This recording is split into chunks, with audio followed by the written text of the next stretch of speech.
மதுரையில் தனியாக வசிக்கும் ஓய்வு பெற்ற ஊழியர்களை குறிவைத்து டிஜிட்டல் அரெஸ்ட் போர்வையில் மிரட்டி பல லட்சம் ரூபாய் சுருட்டி வந்த கும்பல் போலீசாரிடம் சிக்கியிருக்கிறார்கள்.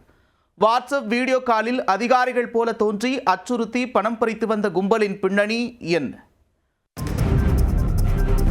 மதுரை மகாத்மா காந்தி நகரைச் சேர்ந்த சங்கரமூர்த்தி என்ற ஓய்வு பெற்ற தனியார் இன்சூரன்ஸ் நிறுவன மேலாளருக்கு கடந்த ஏப்ரல் மாதம் அலைபேசி மூலமாக தொடர்பு கொண்ட நபர் ஒருவர் தன்னை சென்னை டிஜிபி அலுவலகத்தின் கிரைம் இன்ஸ்பெக்டர் விஜயகுமார் என்று அறிமுகப்படுத்தியதோடு லக்னோ தீவிரவாத தடுப்பு படையில் தங்கள் மீது வழக்கு பதிவு செய்யப்பட்டிருப்பதாக இந்தியில் கூறியுள்ளார்.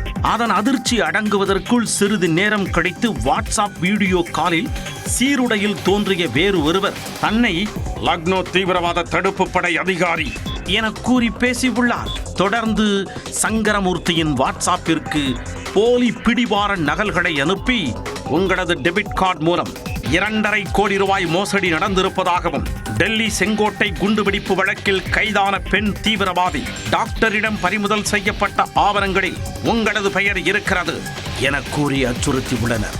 அது தொடர்பான விசாரணைக்கு உடனடியாக நீங்கள் லக்னோ வர வேண்டும் என நன்கு அழுத்தம் கொடுத்துள்ளனர். ஆனால் ஐயாங்க நான் அப்படி எந்த விதமான குற்ற சம்பவத்தில் ஈடுபடலைங்க, நான் ரொம்ப நல்லவங்க அப்பாவிங்க என நடுக்கத்துடன் பேசிய சங்கரமூர்த்தியிடம் அதெல்லாம் எங்களுக்கு தெரியாது, உங்களை டிஜிட்டல் அரெஸ்ட் செஞ்சிருக்கிறோம் என கூறி அதிர்ச்சி கொடுத்துள்ளனர். மேலும் இதோ பாருங்க, உங்க வங்கி கணக்கை முடக்கி இருக்கிறோம், ரிசர்வ் வங்கியில கணக்கு காட்டிட்டு அக்கவுண்ட்ல இருக்கிற பணத்தை மீண்டும் உங்க கணக்கிலே வர வைப்போம் என கூறி சங்கரமூர்த்தியின் 85 லட்சம் ரூபாயை சர்ரென்று உருவி உள்ளனர். இதேபோன்று மதுரை கூடல் நகரைச் சேர்ந்த ஓய்வு பெற்ற அரசு பள்ளி இசை ஆசிரியையிடம் டிஜிட்டல் அரெஸ்ட் என மிரட்டி 83 லட்சம் ரூபாயை மோசடி செய்துள்ளனர். இச்சம்பவம் தொடர்பாக சைபர் கிரைம் போலீசார் நடத்திய விசாரணையில் 2 சம்பவங்களிலும் ஒரே வங்கிக் கணக்கு பயன்படுத்தப்பட்டிருப்பது கண்டுபிடிக்கப்பட்டது.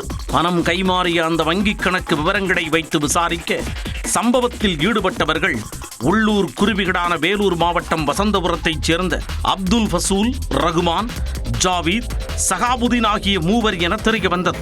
இதனையடுத்து உடனே 3 கட்டம் கட்டி தூக்கிய காவல்துறை இவர்கள் யாரிடம் எவ்வளவு லட்சம் ரூபாய் மோசடி செய்திருக்கிறார்கள் என்பது குறித்து விசாரணையை தீவிரப்படுத்தினர். அதில் மேலும் பல திடுக்கிடும் தகவல்கள் வெளிவரலாம் என எதிர்பார்க்கப்படுகிறது. வடமாநில மோசடி கும்பலை போல தமிழகத்தில் ஆன்லைன் சைபர் சீட்டிங்கில் ஈடுபட்ட கும்பலால் மதுரை மக்கள் கலக்கமடைந்துள்ளனர்.